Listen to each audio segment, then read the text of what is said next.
The Syrian army is pushing ahead with its operations, mopping up foreign-backed insurgents. The government forces have captured the strategic town of Shaba near Damascus. They've also discovered several hidden tunnels in the town used by foreign-backed insurgents. The militants had been positioned in the town since the beginning of the unrest in Syria back in 2011. Reports say clashes between the army and the insurgents continue outside the town. Earlier, Press TV's Syria correspondent talked to a resident of Shaba in the suburbs of Damascus. He also gave us the latest on battles between the Syrian army and foreign-backed insurgents near the capital city. She was just telling me that the foreign-backed militants told her and told her family, tried to force her to leave their houses, but they refused to leave their houses. They wanted to loot them because previously they saw other houses being looted by the foreign-backed militants. And actually this is what the foreign-backed militants usually do. They enter an area, they take over it, they loot some of the houses and then use the houses as positions to fight the Syrian army. However, this family, just like other ones that we have met, this is just an example, refused to leave this town despite all of the pressures, and they said that they will never leave their home. And of course there are other developments close to Shaba. There are still areas witnessing confrontations like the areas of al-Mleha, Hutaytat al-Turkman and Deir al-Asafir. We also know that more than 10 people, civilians, were killed because of an attack by foreign-backed militants on their bus with an explosive device just between Homs and Masyaf cities. Of course, clashes also continue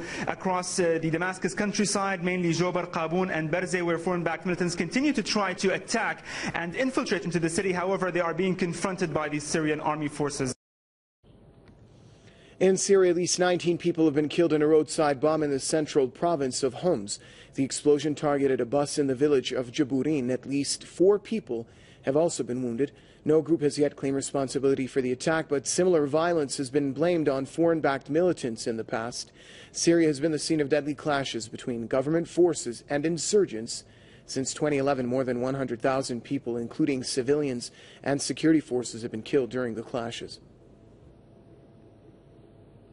Russian Deputy Foreign Minister Sergei Ryabkov says Moscow has no doubt that the Syrian government will live up to its commitments on destroying its chemical weapons stockpiles. Ryabkov made the remarks after holding talks with senior Syrian officials, including President Bashar al-Assad. He also said Moscow has received, quote, additional evidence from the Syrian government on the foreign-backed insurgents' use of chemical weapons near Damascus last month.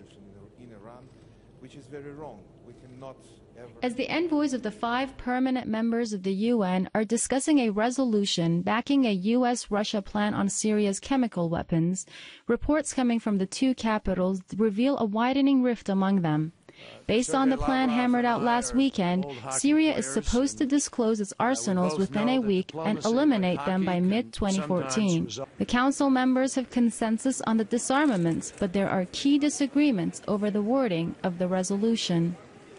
Britain, France, and the U.S. have drafted a resolution that would cite Chapter 7 of the UN Charter, which authorizes the use of force in case Damascus fails to comply.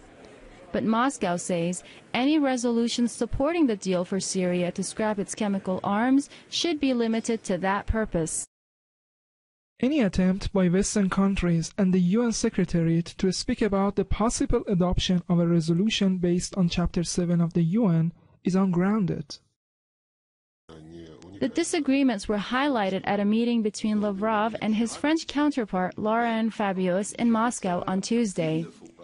Referring to the UN findings on Syria released on Monday, Fabius said the report backs the Western member states' stance that only the government forces were capable of carrying out the attacks, something on which Lavrov has a different idea. We have enough evidence that the opposition regularly resorts to provocation in order to bring in strikes, intervention against Syria. The data is also used in a report prepared by our experts on the events connected to the use of chemical weapons in the Aleppo area in March this year. We have information regarding incidents in August in Ghouta, not far from Damascus.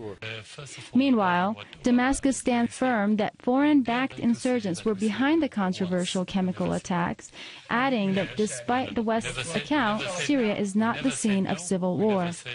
In an interview with Fox News, President Bashar al-Assad reaffirmed his country's pledge to destroy its chemical weapons. He said the destruction process may take at least 1 year and cost Syria some $1 billion. This comes as the U.S. and its Western allies show no sign of toning down their warmongering rhetoric against Syria. This is the main question lingering in the minds of Syria observers. But it's also an international operation which is being manipulated from the outside.